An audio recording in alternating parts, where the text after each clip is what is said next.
You're about to embark on a journey to the outer limits of our understanding of the human brain.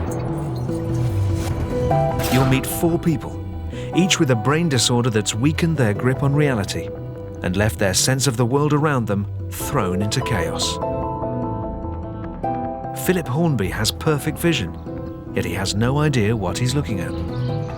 I don't know. It's a zebra. I think I should know what that is. Terence Malsom is quite sane, yet he keeps being haunted by the same terrifying hallucination. Where the eyes should be, there's just 2 dark holes. Yeah, what happened to my husband? I am your husband. Kathy Waxman lives with her husband Sheldon, who she's been married to for 31 years. Not that she'd believe you if you told her so. I don't know who that is, but it wasn't Sheldon. And a random event left Charles Hudson caught up in a James Bond world of international conspiracy and jewellery fraud. Or did it?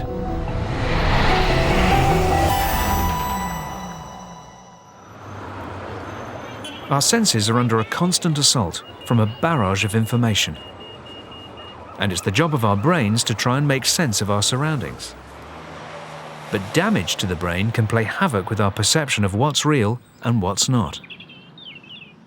Successful mining engineer Charles Hudson suffered brain damage in March 2003 when he was injured trying to stop a thief following a jewellery robbery. That he's a genuine hero is beyond doubt. But can the same be said for his story of what happened? I recognised a face of a man. He was a self-promoting jewellery fraudster. I say self-promoting because he had had an article published about his activities, including his photograph, in a magazine about gemstone cutting and polishing. But recognising this man, I went into the shop. Okay, I'm going to interrupt you there, because I have a completely different account of what happened. The whole thing about it being some sort of international gem fraudster who'd been written about in magazines is completely untrue.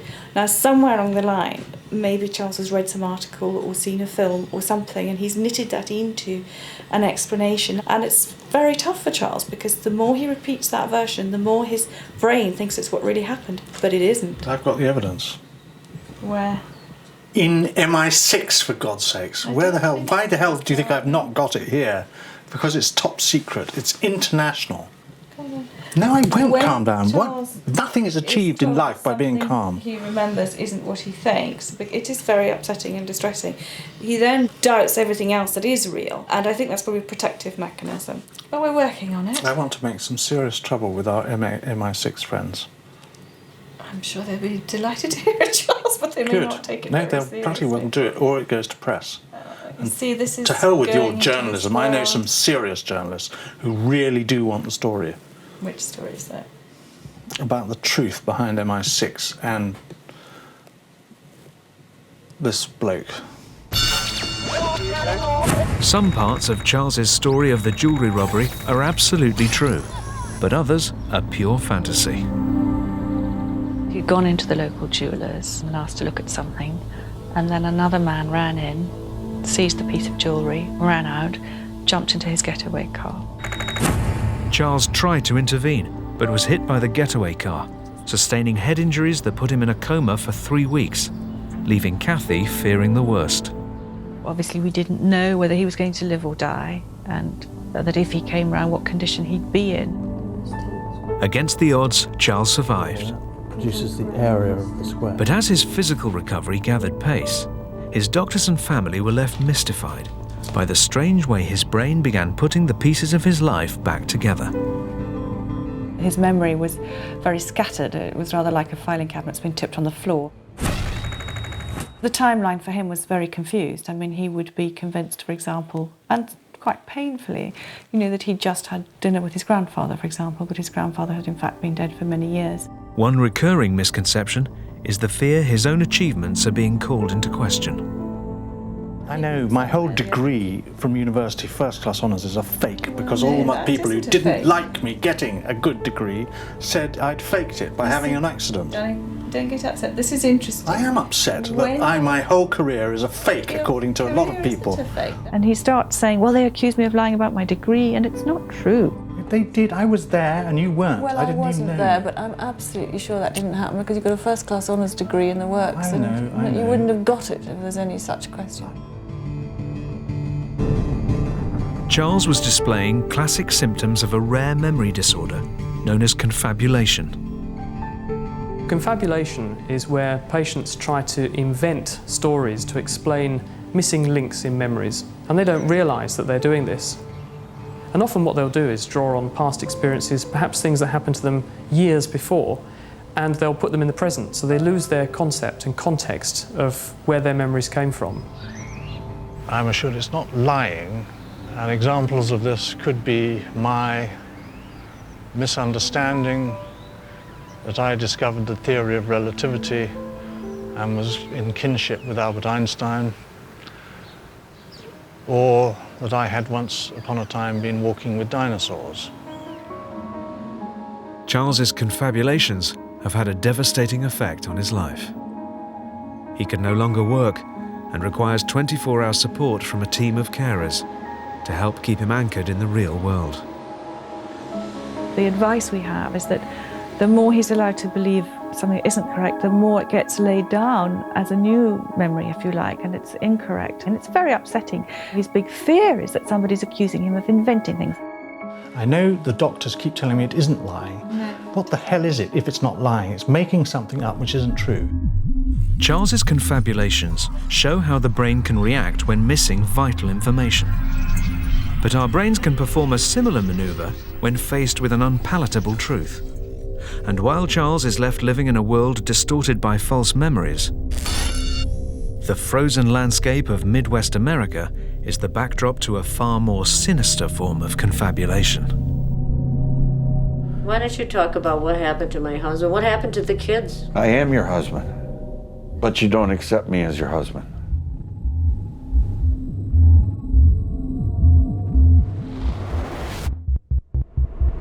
Our brains are nothing if not resourceful. Faced with an information deficit, they can respond simply by making up a story to fill in the missing gaps.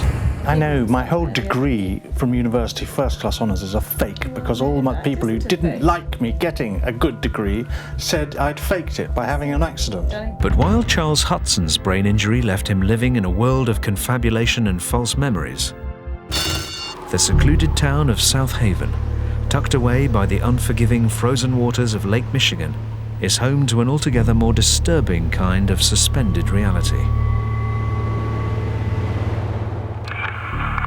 Get your ugly butt out of my house. I'm your husband, Sheldon. You're my husband, Sheldon. Get out of here. Who am I if I'm not? 67-year-old lawyer Sheldon Waxman is listening to a conversation he's just had with his wife, Kathy.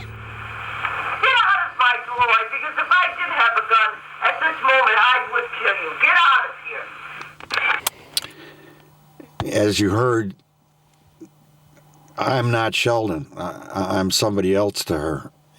There's something about my face that that she sees that's changed. What happened to my husband? Why don't you talk about what happened to my husband? What happened to the kids? I am your husband, but you don't accept me as your husband. And what happened to the kids? You don't accept me as a friend.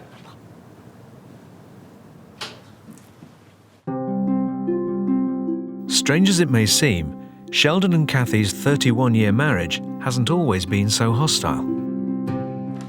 Oh, this is us way back when. Yeah, that was Sheldon. He was thin then. I was a legal secretary before I went into nursing. So that's how I met him. He was an assistant U.S. attorney at the time. And how was it? Was it love at first sight, or how? No, and he was married then anyhow. It wasn't it was adultery at first sight. I first met Kathy. She was a secretary at the U.S. Attorney's office in Chicago.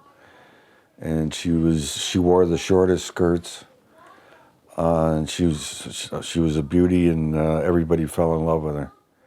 We started an illicit affair that resulted in my divorce of my first wife. He came with one yellow suitcase. And this was our wedding day. Of course, I was a student, and that's was my best friend, Patty.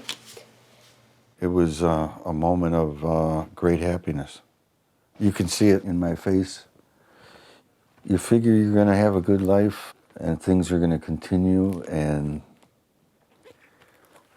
sometimes it doesn't work out that way.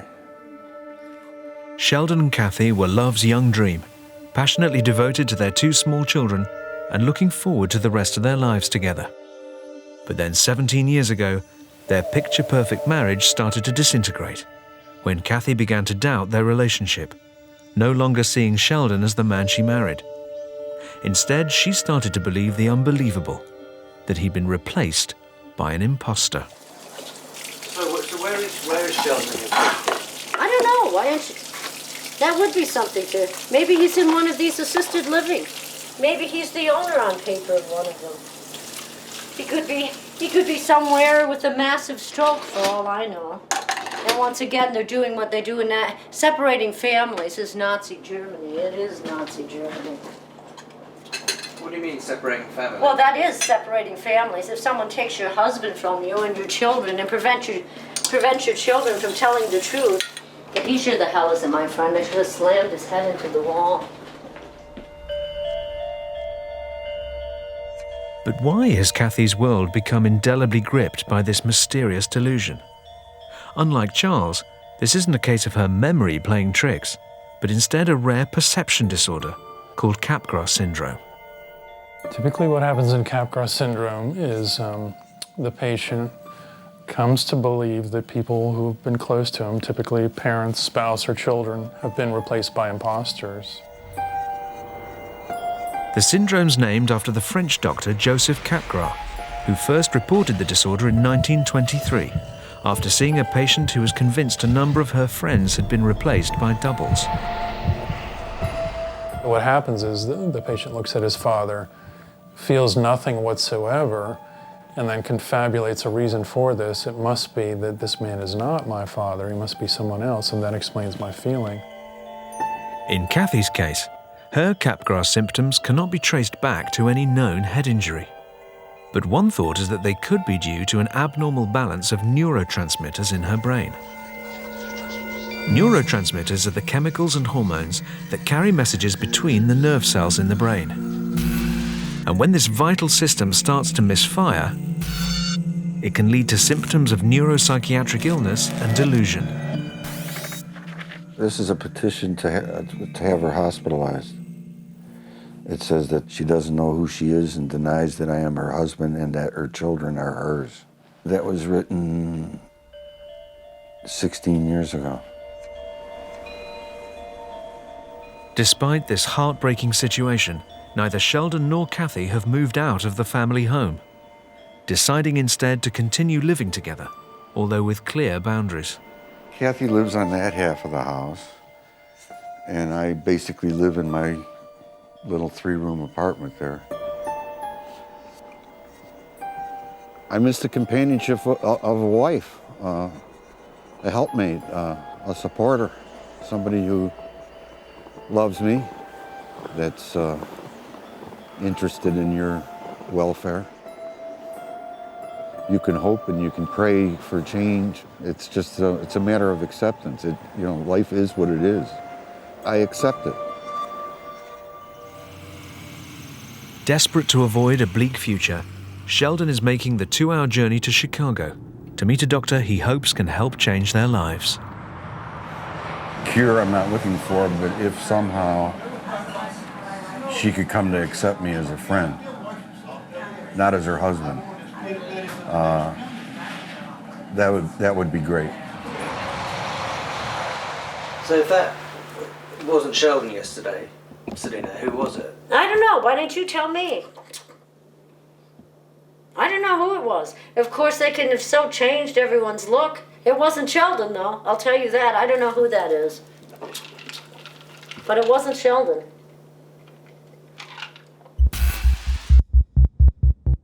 Brain disorders that leave the sufferer unable to distinguish between fact and fiction don't just apply to how we perceive our friends and loved ones. They can also affect how we see the world around us. Almost a third of our brain is devoted to vision, and when this fragile system is disrupted and starts misfiring, it can leave us stranded in the realms of the unreal.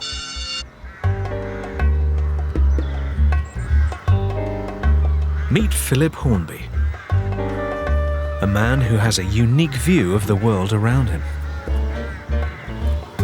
Today we are in a zoo. It's one of the most open zoos I've seen for a long, long time, and it's got some very nice, weird animals in it. What the hell are they? Could it be a rhino? No, it's too slim. It's too slim to be a rhino. What is it? What do you think it is? I've got a clue. The head is the first thing that tells me what it is. I don't know. It's a tiger. It's a zebra. I think I should know what that is. Unbelievable as it seems, Philip has no problems with his vision and has normal intelligence. Yet he's left baffled by the simple task of naming animals that should be child's play. No, I can't tell you anything about these whatsoever, because that information's gone completely. Yeah. I can't really conceive how people cannot know what this animal is. Shall I tell you what it is? You can try, but I'll forget. This is a giraffe. With a giraffe. Come on. Oh. So what lies behind this extremely rare condition? The accident happened just down the road from where we are now. In the accident, my grandmother died. She was in the car with me. The person driving the other car who ran into me, he subsequently died away. And I'm the only surviving member. The crash left Philip with permanent neurological damage at the base of his left temporal lobe, injuring his fusiform gyrus, the area of the brain directly involved with recognition. Philip has what we call a visual agnosia, which means that he has difficulty in interpreting what he sees. Philip sees animals almost exactly, if not identically, to the way you and I do. What he is unable to do is access knowledge and associations about the animal that he's looking at. Philip's temporal lobe injury has given neurologists a unique insight into how the brain processes visual information, making him a scientific phenomenon. Oh, Philip's very unusual. I think I could almost say he's unique. He has a very circumscribed set of difficulties in his problems with recognizing things in the living world. So, for example, he doesn't get lost, he doesn't have any difficulty in recognizing buildings. He just has these very specific problems with recognition. And to see them in such a clear form is very unusual. One person who understands Philip's problems more than most is his daughter Charlotte. I don't think he finds it frustrating. I think he finds it sort of like unique to himself. Yeah, we need some carrots. Yeah. I can't even see it. It looks like a carrot. I don't even visualise a carrot. I can't see a carrot in my own mind. Can I have, please, some carrots, wherever they are? Aha! Carrots. Can we have, please, how many? What, 3? Yep, 3 carrots is fine. Philip's recognition problems go beyond the animal kingdom, stretching to anything in the living world. Can you find bananas? Bananas. Yep. Bananas, trees, Africa.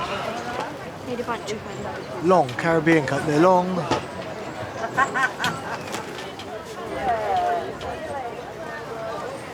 The one near Bananas? Yep, it's white bananas. When people do laugh at my dad for being the way he is, I do get quite annoyed. And I do want to go and stick up for my dad. And sometimes I do go and say to people, you know, why are you doing that? When it comes down to fruit and vegetables, he simply just doesn't know what it is he's looking at.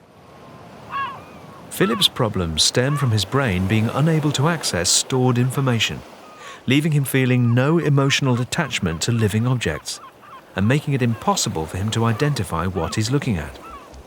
But while his non-recognition problems are irreversible, the misidentification syndrome suffered by Kathy Waxman may not be. Unable to feel any emotional attachment when she sees her husband, she has confabulated that the Sheldon she loves must have been replaced by a doppelganger. There have been 3 different men in that room over the years. There have been. That look very similar, and that's, a good many cases are won or lost because someone misidentified another human being. Despite having sought the best medical advice, no doctor has managed to cure Kathy's delusions. But today, Sheldon is traveling to the University of Chicago to meet a man who has offered new hope. Dr. Morris Goldman is a specialist in neuropsychiatric disorders like Capgras syndrome, and although Kathy has never had a positive diagnosis, the signs seem clear to him. I'd like to see Sheldon again. Obviously, I'd be the best one to care for him. I was charge nurse in a teaching hospital. But he sure the hell isn't my friend. I should have slammed his head into the wall. This looks like Capgras. She doesn't know where he is. All she knows is that she is aware that he's been taken from her. Come in. Dr. Goldman's pioneering research has identified a possible breakthrough for Capgras sufferers, involving a hormone called oxytocin. You shouldn't be hopeless. There's been quite a bit of evidence now that oxytocin, which is one of the hormones that's involved in other mammals in mate selection, looks like it has similar effects in humans. Oxytocin is a neurotransmitter, a hormone that plays a crucial role in social recognition and bonding. Dr. Goldman is researching to see if Capgras sufferers given oxytocin respond by showing increased feelings of familiarity and trust. Yeah, so. Nice to meet you. Yeah, nice to meet you. While science may be on the verge of discovering a possible treatment for Kathy's delusions, that's only half the battle for Dr. Goldman, who's still got to persuade her to see him in the first place. She hasn't had anything, in 5 or 6 years, and maybe now is a good time, especially with the doctors saying that as they get older, that they might get appreciably better. If it is true, then it's something to work on. For Sheldon, it's the first glimmer of hope he's had in years, although he'll have his work cut out to persuade Kathy to meet Dr. Goldman. But while Kathy's world is consumed by her misidentification disorder, she's not the only person unable to recognize a familiar face. That is Hilda Ogden in Coronation Street. Our brain works overtime to try and interpret the world around us. But if it's not able to access the stored memories to help us identify the objects we see, our reality can become skewed. The animal could be anything from from an elephant to a kangaroo. A car crash 28 years ago left Philip Hornby stranded in a world where seeing is not necessarily believing. It not only stripped him of his ability to recognize animals and vegetables, but it also left him with a far more personal loss of recognition. Philip's out shopping in Cambridge, and unknown to him, so is his daughter Charlotte.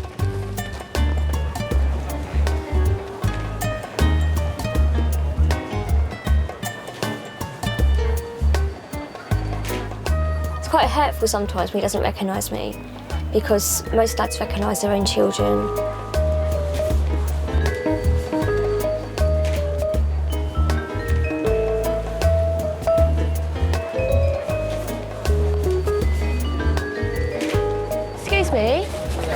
time, please? Fiona, Charlotte. Yeah, I'm Charlotte. What are you doing here? I'm come here to help you out today. How? Help me out. Obviously, because you're being filmed today, they wanted to know if you recognise me, if I walk by you. Well, you know I and sit don't next door recognise to you. But you're just like another face. Yeah, I'm just another face, but the only way you recognise me is by my voice. Yeah. Come here. No, I don't recognise you at all, do I? Hello, Dad. Hello, Charlie. I don't recognise you, do I? No, you only recognise me by my voice. Yes. My daddy. Today, Philip's meeting Professor Ros McCarthy, who's been working with him for nearly 20 years, exploring his facial recognition problems, known as prosopagnosia. Prosopagnosia is the technical term for face blindness. It means that people who have this disorder are unable to recognise faces as familiar or unfamiliar. When they look at a face, they may be able to see a face as clearly as you or I, but they simply are unable to attach significance to the face they're looking at. I'm going to show you two faces, one after the other. You tell me whether it's the same face repeated or whether it's two different faces. Second one looked older, different. Different. Different. Philip seems to have a problem in achieving a stable percept of a face. So when he looks at a face and looks away, looks back again, he's looking at something different on both occasions. Professor McCarthy's keen to investigate if Philip has any subconscious face recognition. She wants to know if at some level his brain can say whether he's seen a face before, even if Philip himself is unaware of the fact. I'm going to be showing you some pictures of faces. What I'd like you to do is to rate the person on a scale from 0 to 3 as to whether they're familiar or not. So, how familiar is that face? 2. Okay. Have you any idea who it might be? 0. Well, he's had shell shock. I've got a clue. I think I recognise her. Okay. I can't name her, but I've seen the face somewhere. Ah. He is an ex-singer, and his wife was on the X Factor, and I can't think of his name. It's gone from me. Okay, let's try the next Everybody else knows, but I don't know. 0, 0, 0. I'll give that a 2 out of 3. Okay.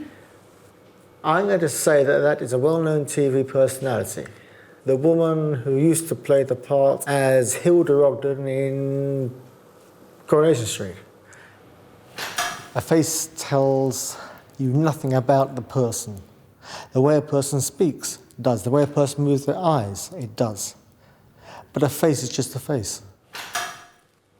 But what will he make of his own face? Yeah. It's not familiar and I don't like it. I'll give it a 0, 0. He can't recognise his own face, and you'd think that you've had multiple exposures to your own face, and so that's very striking. When we looked at your ratings for the familiar faces, you actually gave higher ratings for familiarity to those people that you would have seen before. So even though you're saying, I don't know who these people were, you're actually scoring them higher than if you were looking at a complete stranger. That makes sense, sir. And that suggests that partial information is getting through at some level or through one of the circuits in your brain. Subconsciously or consciously? A bit of both. A bit of both. The brain's a very complicated place. Despite having perfect sight, Philip's brain's unable to access the correct information to match and identify the living objects he sees in front of him. But if the brain is starved of visual information due to failing eyesight, it can instead fill in the blanks by creating a world that doesn't actually exist. I would see 2 snake bodies. And then it moved on to seeing what I call leprechauns. they had horrible laughing faces, big teeth, and they were sat in trees. This frightening neurological syndrome is largely hidden, buried away from the public consciousness, as most people prefer to suffer in silence with these bizarre visions, rather than admit they think they're going mad. The first one was, I thought there was somebody stood in the corner of the room looking at me. I was really scared. I mentioned it to the girl outside of me. I said, do you see these things? And she's saying to her friend, oh, she's going back here. Not many doctors even know this syndrome exists. My doctor is very nice, very forthright, and he said, well, I feel ashamed to think that I'm in ignorance as regards this syndrome. The condition doesn't just affect a handful of people. Remarkably, it's estimated up to 50,000 people in the UK are gripped by these haunting hallucinations. One such man is Terence Malson. The most gruesome hallucination I've had, I call it the floating heads. Suddenly, from nowhere, a head and shoulders will appear, and the 3-4 times size of a normal human being, if you like. They're quite grotesque. They've no eyes. Where their eyes should be, there's just 2 dark holes, and they're literally just floating around in front of you. It is rather unnerving, quite frightening. Can you tell me if you can see my fingers here at all? I cannot see a thing. Okay. Straight ahead for me. Terence has been suffering from retinitis pigmentosa for nearly 30 years, a condition that's now left him virtually blind. Absolutely beautiful, just there. His eyesight recently deteriorated even further, a situation that coincided with the start of his hallucinations.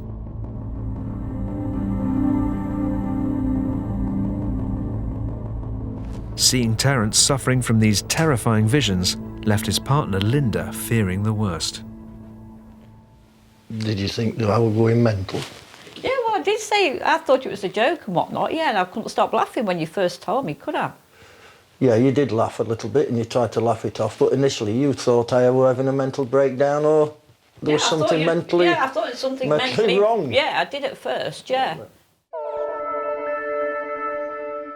Terence is afflicted by Charles Bonnet syndrome, a neurological disorder that can strike sufferers at any time. Dr. Dominic Fitch has devoted his life to studying these hallucinations. Well, Charles Bonnet syndrome occurs because of visual loss, and there's a critical threshold that you have to reach before you start to have hallucinations. The type of hallucination that you have is entirely defined by where in your brain these spontaneous activations are occurring. If it occurs in the face area, you'll have the hallucination of a face. If it occurs in the colour specialised area, you'll have a hallucination of a colour and so forth. The key thing is the loss of input from the eye that causes these spontaneous triggerings of the specialised areas in the back of the brain. Terence's battle with reality has left him scared to leave his home for fear of hallucinating. I don't want to go outside. I'm afraid to go out. Because you start to think, I am now going mad.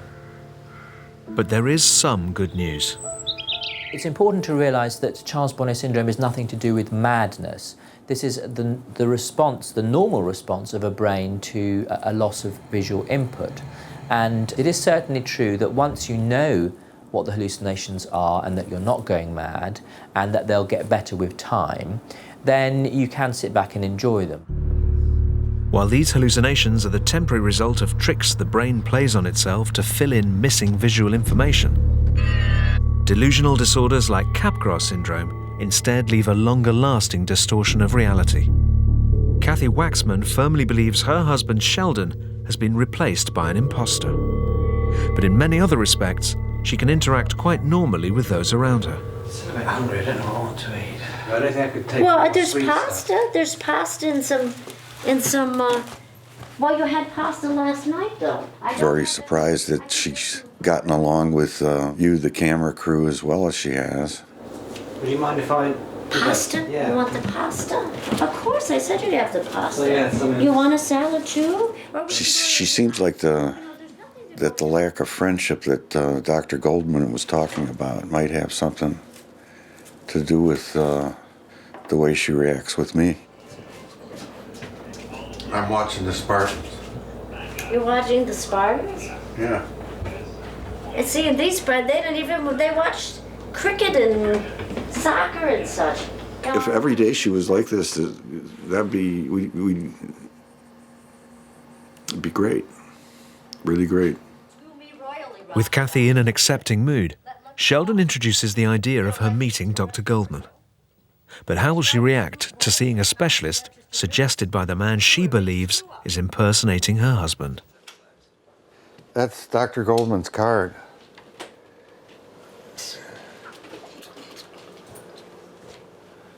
Yeah, she's been ripping up. It says he does something with oxytocin. I don't even know what it is. You ever heard of oxytocin? Well, of course I've heard of oxytocin. Did I get twice the score I needed in obstetrical nursing? Did I breastfeed 2 children? It's supposed to make people friendly. No, it doesn't make you friendly, but it certainly makes you protect your infant. The chances of Dr. Goldman seeing her in the condition I've seen her in the last few days, it might be possible that she might talk to him. Kathy may have reservations, but Dr. Goldman is still keen to meet her. Today he's driving to South Haven for a visit that could prove life-changing for both her and Sheldon. But he's fully aware that he has a real test ahead of him if he's going to be able to break through her delusions. I don't really know what to expect. Obviously, I'm going to anticipate that she'll be checking me out and will be appropriately suspicious of what the heck I'm doing in her home. Today could be of monumental importance if she accepts that she's in need of help. Kathy? But how will Kathy react to Dr. Goldman's arrival? I've asked you to leave. Will you please give me a chance? Will you please give me a chance, dear? No, I won't!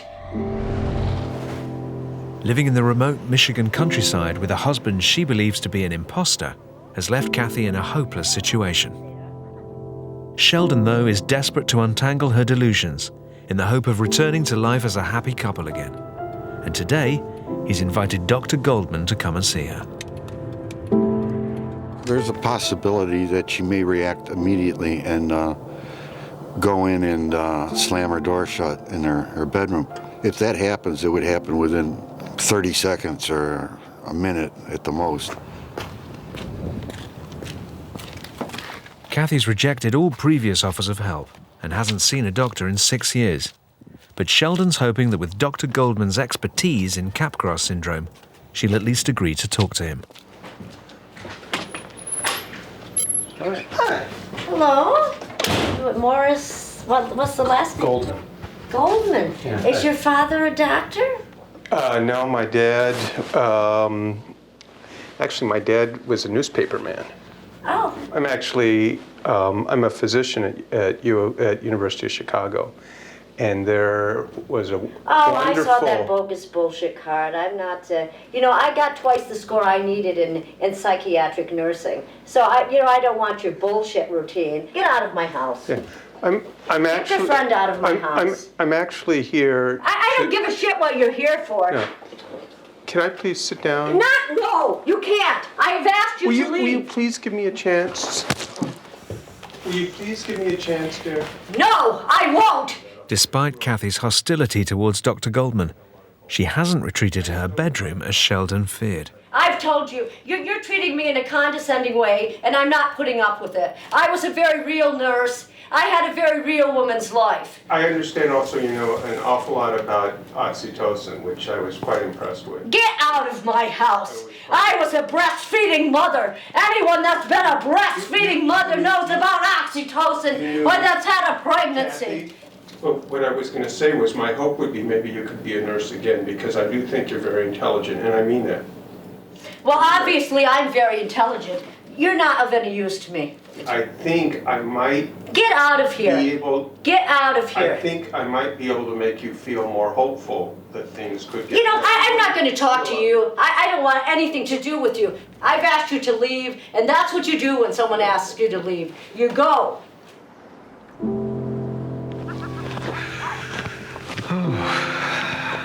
Yeah, no, it didn't turn out like I'd hoped. Maybe it turned out a little bit more like you expected, but certainly not like I'd hoped. I played all the cards that I thought I could play in terms of the her intelligence, her professional work.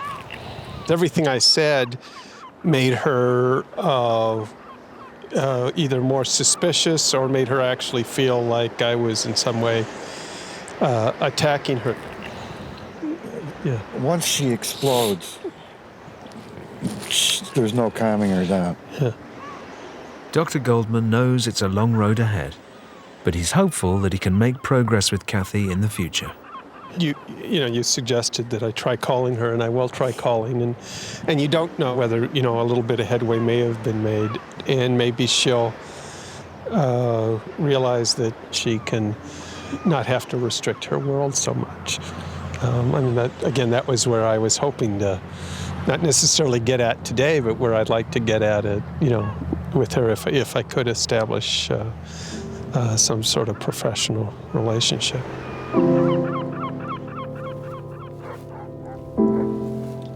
2 days after Dr. Goldman's visit, Sheldon's remained positive.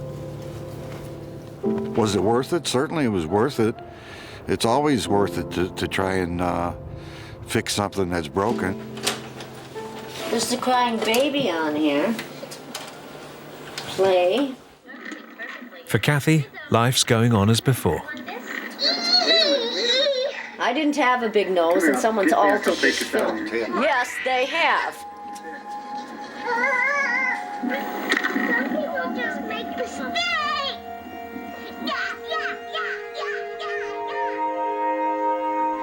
It makes me happy remembering how happy I was. And it makes me sad realizing what kind of situation I'm in now. Our brains have to work incredibly hard to maintain our grip on reality. Seeing a true picture of the world around us is crucial, so we know how to interpret it and act appropriately. But when this sophisticated perceptual process gets damaged, our brains can hit overdrive trying to fill in the missing gaps, creating a twisted and distorted sense of reality. One's perceptions are very powerful in terms of regulating behavior. If your mind is reacting in a way that tells you something, even if it's not verifiable, even if it doesn't make sense, more often than not, people will follow their brain. They'll follow what their brain tells them, and it can be devastating.